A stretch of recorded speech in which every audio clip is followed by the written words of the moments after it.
They've been used for centuries. Pots and the whole concept of a vessel has been used throughout human history. Welcome to the Curious Advantage podcast, an exploration of the idea of curiosity and its increasing importance for thriving in the digital age, from the authors of The Curious Advantage.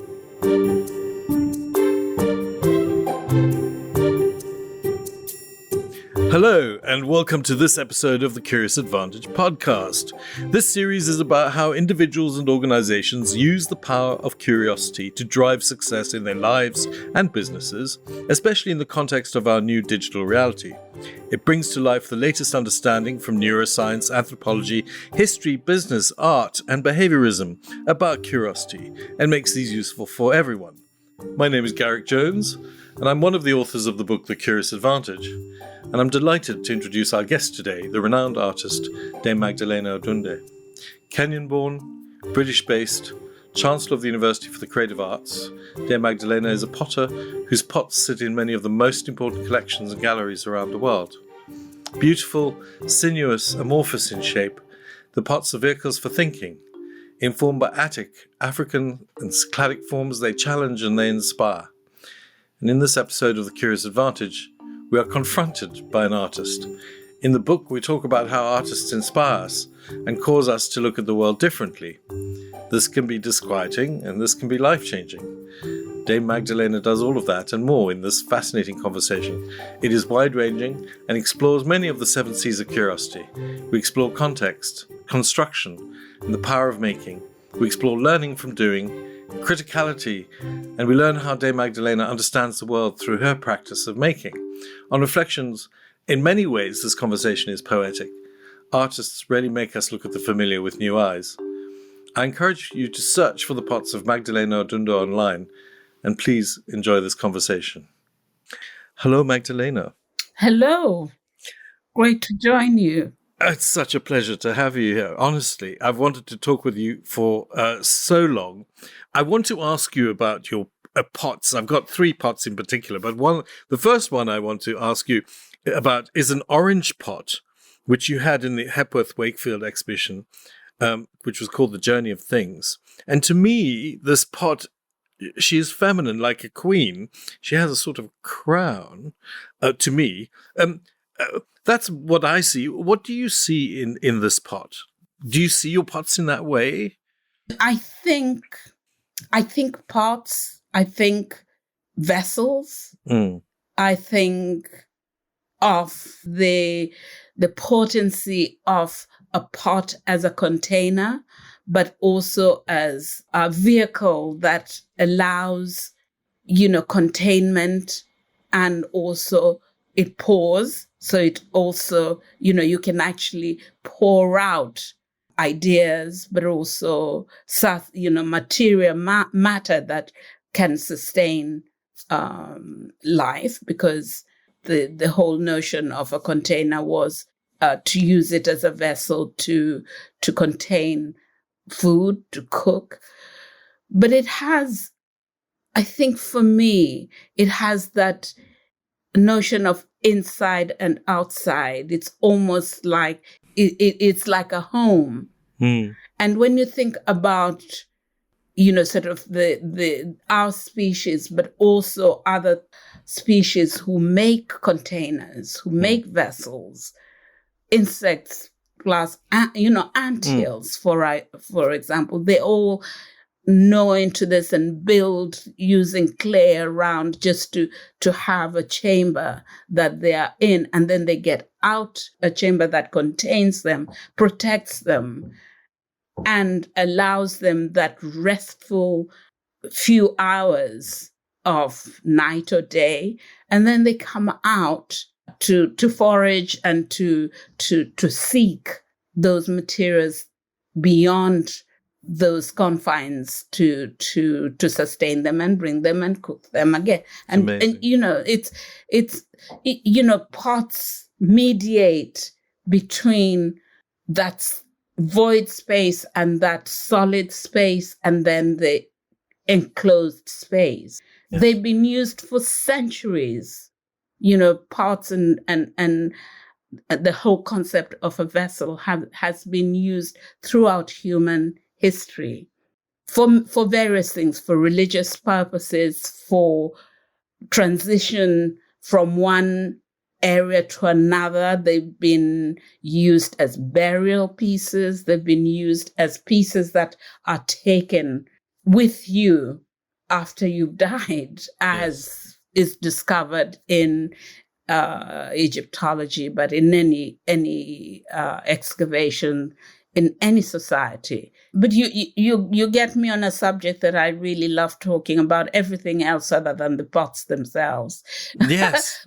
Well, you talk about them being the vessels and the containers and being used in history. And if you think of the mythology, the representation of goddesses, often the great goddesses have a pot with them. Yes. And they those representations, the idea of the mother, you talked about the home, the container, the idea of the matrix. Yes. The feminine, of course, the need to contain and create the world, which is what our mothers do for us. And they hold everything that's maternal. Do you share these ideas? Totally. I mean, one of the major influences for me, of course, is the female figure. Yes.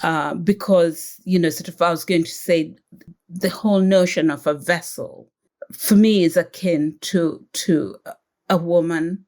And I know some people will say, well, not only women can carry children these days because of technology, but for me, the female figure, particularly when it's full and pregnant, sort of, it gives you that feeling of humanity because that body is carrying another life. And she is walking very much like a princess or a queen or whatever one wants to call it, like a goddess. Very beautiful, that form. Yes, when you watch a woman who's pregnant walking up and down perhaps a stairwell. And one of the biggest influence was for me to see this wonderful young girl, absolutely pregnant, walking, sort of up a staircase at a train station with her sort of this wonderful, carrying this wonderful pregnancy and walking tall with her hair tied back into a ponytail, like a ballerina, like a dancer in a dance in an African context. Like, you see these wonderful headdresses that women wear in, sort of South Africa, East, women bedecked with jewelry in Kenya amongst the Maasai, and they're pregnant at the same time. And they have to walk tall, and then sometimes they're carrying a pot on their head. So just imagine that power that this container is walking around in. You can't but crown that image into one of the most glorious, most amazing, noble sculptural art piece in itself. It's so perfect. But the idea also that this particular red piece of work, that this terracotta piece you mentioned, that idea of having this, containing this power in its, sort of round pot, the belly part, the stomach part, and then the neck, sort of tightening that which has been contained, and then just opening to release it very slowly. It is like imagining somebody raising themselves on their tiptoes, on their toes, and then imagining that transferring into the stomach, into the container, and being released through the neck and through the head and to the crown. That's very beautiful. I mean, there is a rhythm in the form of your pots. There is a movement, a dynamic of energy, which I see as you describe it to me.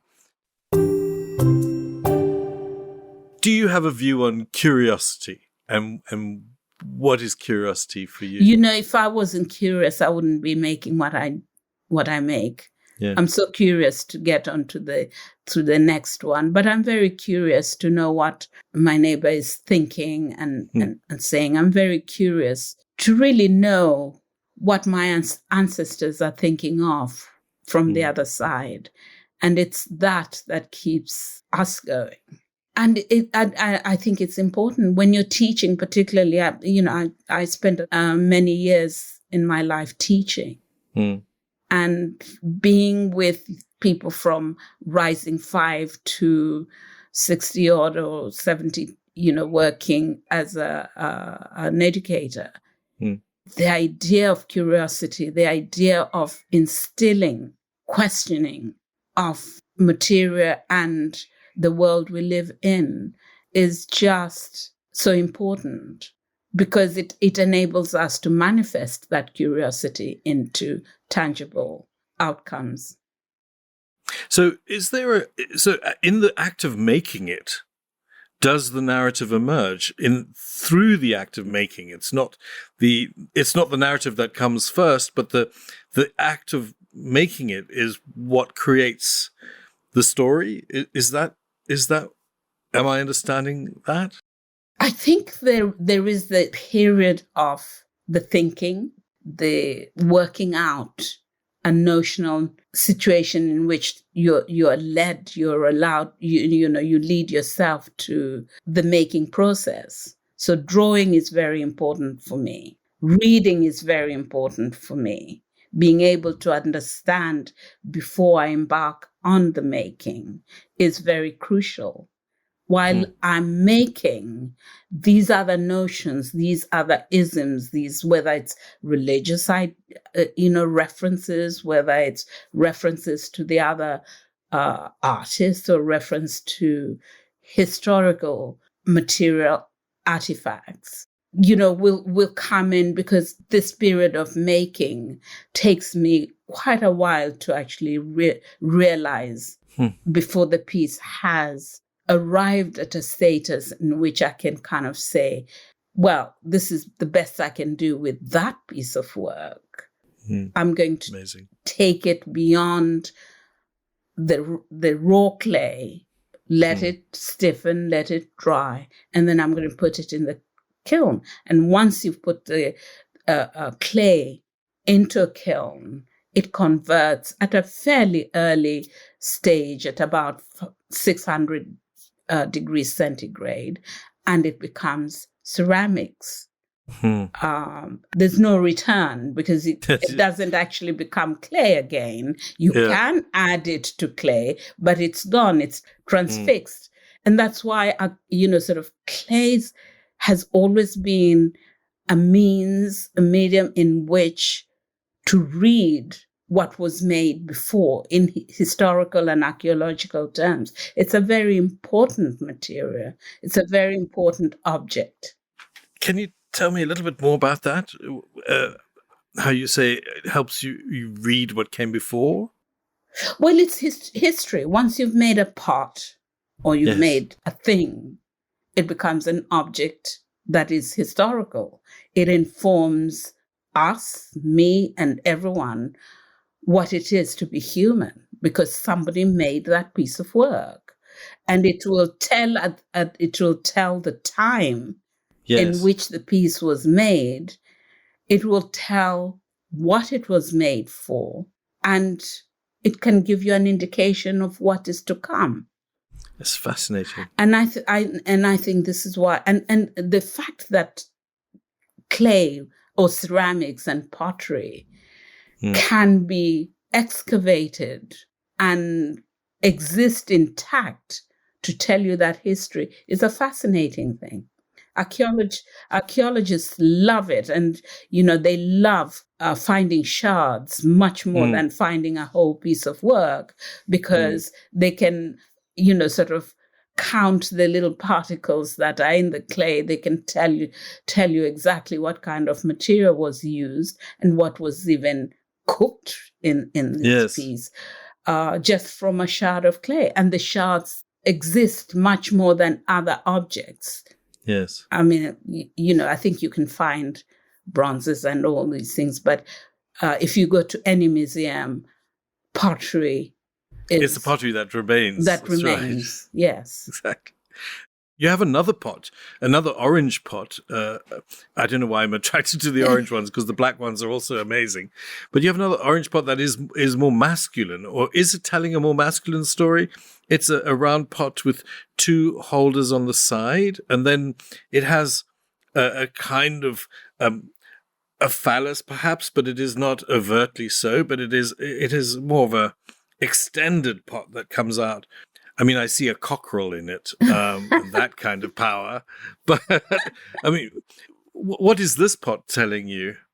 I think, yes, it has, so pots can be very erotic, and pots can be very sensuous, as you mentioned before. And by nature, when you're making a pair of works, there is that inclination to have a female and male. It's to balance the world. And I like the notion of a balanced world. The fact that within the culture that I come from, the African culture, we had the notion of balance on earth, but balance through the ancestral spirits on the other side, worked together. You had to work with those ancestral spirits on the other side. So you had to work with both male and female, because they existed on the other world, on the other side, to enhance and to protect the living, to please the living, or to appease the living, and to please the dead. Yes. And so a whole lot of ritual was centered around the making of pots, making of containers that were not necessarily burial containers, but they contained the spirit of the present, but also the future.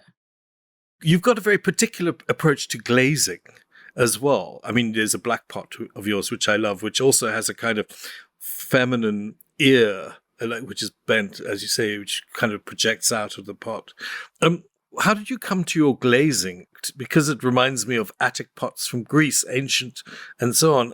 That amazing sheen you get on it. The pieces are not glazed at all. I don't use glazes. Yes. And I discovered this fairly later on when I was at the Royal College of Art, when I was making a decision to continue to hand build my work rather than use the wheel. Yeah. And I started, I was experimenting. I did use glaze, and the very early pieces from my undergraduate days have an element of glazing. But I found that with glazing, you need to fire the work at a higher temperature. And it's a different process. The clay becomes a little bit more stoneware-like, but it also, the pieces are fried. They are overcooked. Whereas I'm much more interested in the form, in what a pot says, what a vessel says. I'm interested in them being individuals, and being, an easier word to use is sculptural. I don't particularly buy into the difference between, sculpture and ceramics. They're all, sort of pieces to dwell, to think with, and to think. I can't explain that, but what I do, with the pots, with my work, for the surfaces, I first, I burnish the work, but I also use what has come to be called terra sigillata, which is a form of slip, or colloidal slip, or a solution, a watery substance with clay, with a suspension of very, very fine particles of clay, that when you use it as a coating, it adds this, a sheen to it. And then when you actually fire them in second or third firings to carbonize the pieces, the flame and the minerals in the clay react to each other to create a luster quality. But it was more, for me, it was more to do with practical solution, a means of just having a coating to protect the work, Yes. rather than to render them non-porous. Glazes Yes. were discovered basically to enable us to use pots for utilitarian purposes. Yes, that's right. Yeah. A curious culture is a game changer. What does curiosity mean for you? Follow #CuriousAdvantage and join the conversation. I'm really curious about your story. Can you tell us a little bit about how you came to pottery and how you ended up where you are today? Long story, 40 years on, I guess. Applied to a foundation course in Cambridge, because at the time we just really not long had independence in Kenya, and our education system was still attached to the British Oxbridge type of education. So Cambridge came to mind because I knew we knew a friend who was working there. And so I came in 1971 mainly to pursue further studies, or to pursue a career in advertising and in commercial art. I think I started having a great time in Cambridge, meeting a whole lot of people, both from the Africa diaspora at the different universities, and then just working away with fellow students on the foundation course. Basically, what it was called a foundation course in preparation for art college. And it was a 2-year course. And I started doing printmaking and ceramic pottery and jewelry, and started exploring museums, and with a very good friend of mine, who we both ended up in Farnham, and she ended up doing jewelry. I ended up doing pottery rather than commercial art. Amazing. I happened to like pottery, so I started taking evening pottery classes with a teacher, a lady called Zoe Elson, who happened to have been born in Zimbabwe. And she encouraged me. And, when I started really feeling dissatisfied with commercial art, because knowledge is an amazing tool, I started realizing that advertising was what it was, a commercial art business. And really, I wasn't interested in filling people's minds with articles and items that they weren't able to afford in a material sense. And I started wondering what I was going to do. And it's my pottery teacher who said, well, maybe you should go to art college instead of doing a BTEC commercial course. Go to art school where you'd have an option of academic and practical course. So I ended up at Farnham. Amazing. Yeah. But it is a really long story. I mean, I'd have to write a book about it. You should. But the thing that strikes me is like how powerful those foundation courses are. And when you think about any point in our lives, the idea of going into a situation where we keep things open and get tasting menus and can have a taste of all the different things that are available, it's incredibly powerful to help us find the things that really float our boat, if you know what I mean. Yeah, you know what, Garrick? I think the sad thing about today is that negation of a liberal arts education. The beauty about the liberal arts environment that I found myself in at Cambridge was that you could actually mingle with people from the other universities who are doing purely academic subjects. Yeah. And within the art school itself, you could do anything. You could literally have your options, but you could dip into the other options whenever you had the opportunity. And if you were somebody who was very motivated like myself and didn't need any encouragement to try everything, you just went wild with it. Openness in society.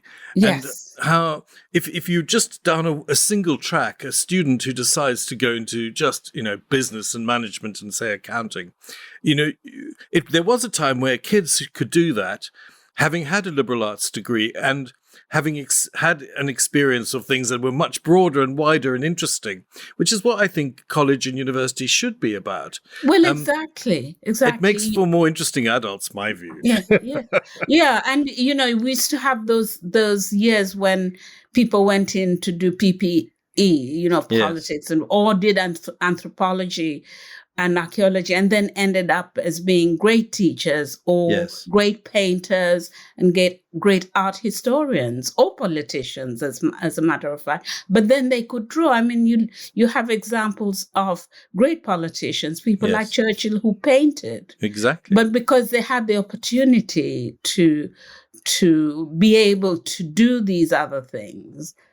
And you do get some universities, particularly in the States, where they really encourage a doctor or a student doing other things to go into the art department. And in fact, they make it a must that they actually have to go and do a liberal arts study. And can you imagine somebody being a surgeon, learning how to stitch and using their hands? It all works both ways, but we've gone and forgotten that. Exactly. And, there's so many things you're talking about. Like Churchill, problematic, but Churchill also said people wanted to shut down the galleries and the concert halls. And he said during the war, but what are we fighting for? Exactly. Which is an amazing thing. I also think of some of the greatest plastic surgeons that came out of the First World War and Second World War. Some of the great ones who really made the difference, especially for burn victims and so on, were sculptors and people who did sculpture with their hands and then were able to bring what they learned there. Yeah, and who were particularly aware of the dialogue between culture, material, and performing. Yes. That dialogue is very interesting. I want to ask you about... You just gave a speech at convocation at the Royal College of Art. Could you tell us briefly what you talked about? What was on your mind? What did you want to tell? I think what I did tell and what I wanted to tell was the importance of being given a platform, being given, and creating an equitable society and creating opportunities for everybody. Whatever background they came from, and allowing those people in those various opportunities to flourish. And I think education is well beyond just a rote system where you think people should learn maths through repeating 2 times table or an artist in particular just drawing. I think, being able to do all these other things, being given the opportunities to do that. Yes. Is very important. But also what I was emphasizing to students is that they live in a world and environment with technologies that we didn't have, so they are able to reach the rest of the world in a much more indirect way that we didn't in 1982 when I graduated. I don't think I had touched a computer. and the fact that in 2021, we still have issues with equality. Yeah. And we live in an environment that is becoming more segregated in all ways, in social structure, but in race. We're becoming more insular rather than being expansive. I remember being shocked. I was came up out of South Africa thinking Nelson Mandela had been liberated and apartheid had been overcome. And I was in London again thinking, well, that's been done. And that lasted for, not very long at all, when suddenly I realized that that's not a one and done thing. It's something that has to be tackled on a daily basis in our lives. Speaking as a white male, there's a lot that we have to deal with in terms of privilege, and also how you can keep things open for other people. And I think there's part of the book, one of the reasons for writing the book is this need for openness. And curiosity breeds openness and requires openness. And the digital realm can be very narrow. And I long to create a world in which we learn to keep things more open. Yeah. And the other thing that I reminded them is, sort of Royal College of Art graduates, we shouldn't have to wait for a pandemic or Black Lives Matter movement to redress all those inequalities, to start campaigning, to start being interested in the world we live in and in humanity.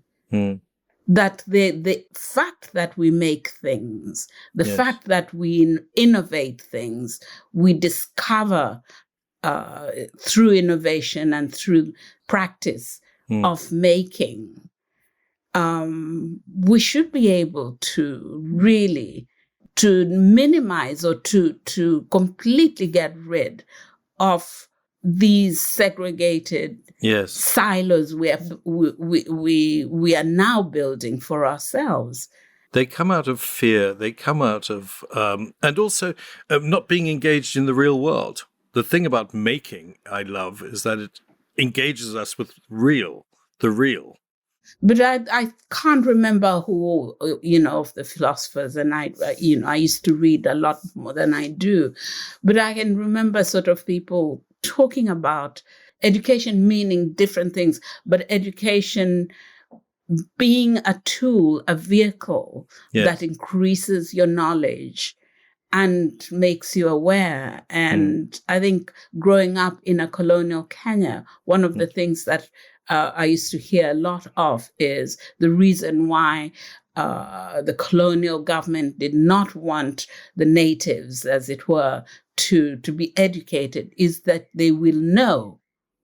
They will have the knowledge. And when you have knowledge, it's like, the introduction of paperbacks and Penguin and Heinemann and Hamlin, sort of all these books enabled a lot of people in the colonial and former empires to be able to gain an insight in who they were, but why they were in the predicament and condition that was enforced, a slave sort of enforced environment.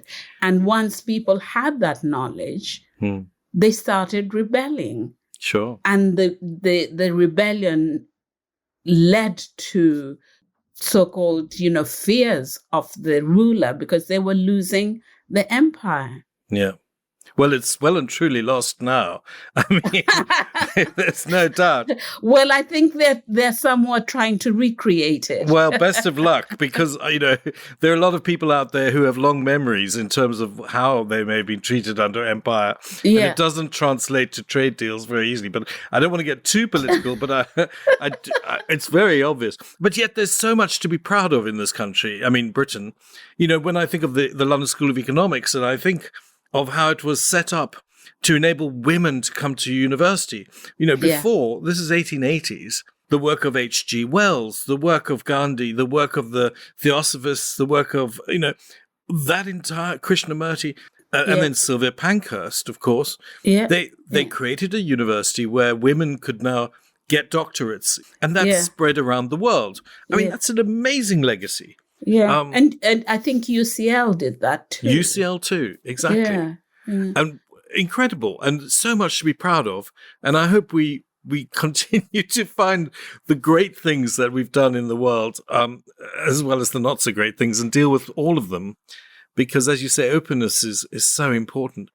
Well, it is. I just add that it is. Yes, it is important to recognize that, and I just want to add, perhaps this is why some of us found ourselves here, in this country, rather than choosing to go elsewhere. Yeah, your pots are so beautiful. The forms are they really move me, actually. I have to say. Thank you. Because they tell so many stories, and they react with us and with our story, and then we bring our story to bear. And it's wonderful to hear you talk about pots, but also the way you talk about them and as containers and as mythical objects that are so much a part of what it means to be human. You were talking about the African approach to the ancestors who are present and are in dialogue with us. I go to Greece a lot. When in the villages, and there are very ancient relationships to the ancestors which come from the East, and those ideas are all over the world. The idea, you go to Asia, you go to South America, you find these connections with our ancestors present in so many cultures, and in many respects, it's only this small part of Western Europe that seems to have negated that in some way. What do you think is going on there? I think you mention Greece and that area. It's an area that I explored a lot because if you look at their ancient and early Cypriot or Greek pottery, but also the Mediterranean, sort of Egypt, and you go up the Nile or down the Nile, you find the karma pots from Sudan, which were the finest pieces made. Yes.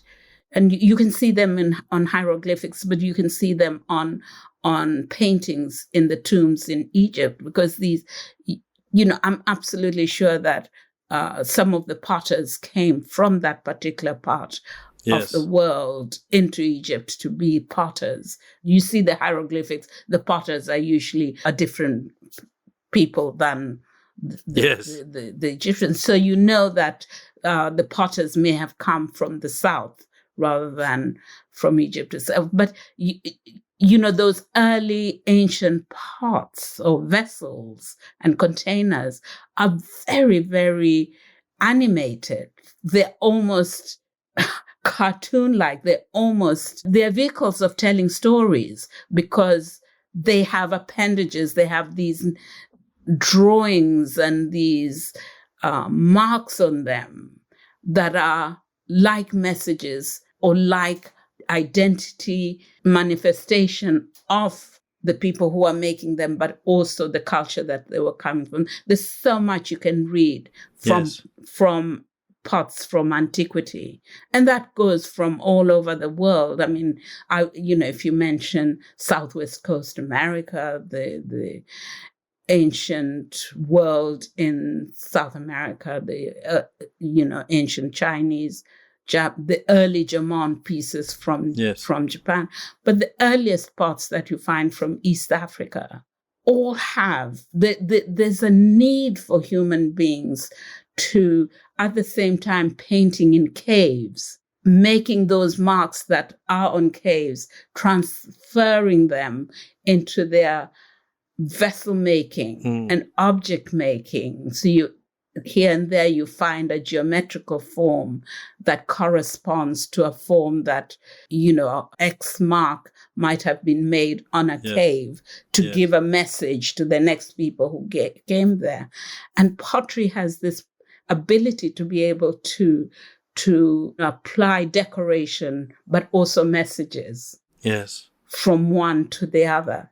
When people from north, sort of Rift Valley part of Kenya go from one area to, they are nomadic group of people. Yes. When they go from one wedding to another, or from home to a wedding, they make these. They used to have these pots made, which were then covered with skin and hide. Yes. And that became another skin, not a glaze, but it did exactly the same thing. It rendered the pot or the vessel non-porous, so you could carry the beer or the water on the sides of a camel to take to the other community where you're going to meet. But these pieces were if you look at them now in the National Museum of Kenya, Nairobi, without knowing, they are just very sculptured pieces. They've got handles and ears and and they're beautiful. And lips, and they're very, very beautiful. The fact that they can you can tell a story by just looking at a part is really very important. But what I really like is this ability to transform, to transit. Yes, they allow us to take things and to move and to connect with each other. Yes. I mean, I was, when you're talking, I'm thinking, what an astonishing moment it must have been in human civilization when we start to, over time, realize that this clay mixture can be baked in the sun or even in the fire, but it can be formed so that it can hold stuff. And because it can hold stuff, we can go over there and take stuff to our friends over there in some way. But we can cook it on a fire. We can cook things in it on a fire. And it's amazing. It is amazing. It is such, and I think I'm going to be selfish enough to say ceramics and pottery is the only media and material that can do that. Yeah. I mean, there's basket weaving, but it's porous. That's the problem. Basket weaving is porous and it doesn't last as long. Yes, that's right. You tend to find it in little bits and pieces. You know, I could speak with you all day. It's such a pleasure to talk with you, I have to say. We're running out of time. But it's so wonderful to talk with you, Magdalena. I want to ask you, if there was one thing that you want to leave our listeners or young people, or what's the one message that you would seek to give? I think, to remember to make, to be engaged in cultural practice and to be engaged in dialogue through arts and through making, and recreate this humanity that is embedded in one vessel that one makes. And I think the love of pursuit for perfection and for simplicity in what we do, so that, sort of universally we can participate in this cultural world of talking, making, and creating a history that is everlasting, I think. I'm trying to be clever here, but I think just making work is, sort of akin to a surgeon healing me.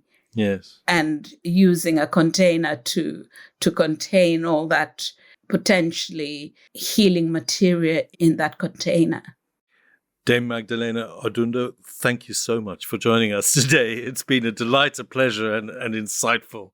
Really, Garrick, it's been wonderful to be invited. I was very nervous. I didn't know we would have a conversation while we were talking, but it's been wonderful. And your mind and line of inquiry, your interest has been revealing and something to think about when we finish. Thank you so much. It will continue. You've been listening to a Curious Advantage podcast. We're curious to hear from you. If you think there was something useful or valuable from this conversation, we encourage you to write a review for the podcast on your preferred channel, saying why you thought this was so. We always appreciate hearing from our listeners and having a curious conversation. Join today at #CuriousAdvantage. The Curious Advantage book is available on Amazon and in bookshops near you. Order your copy now to further explore the 7 C's model for being more curious. Subscribe today and keep exploring curiously. See you next time. Thank you for listening to the Curious Advantage podcast. The Curious Advantage book is now available to purchase on Amazon. Stay tuned for the next episode and keep exploring curiously. This podcast is produced by Aliki Palinelli and John McGinty and edited by Jill Damatak-Futter.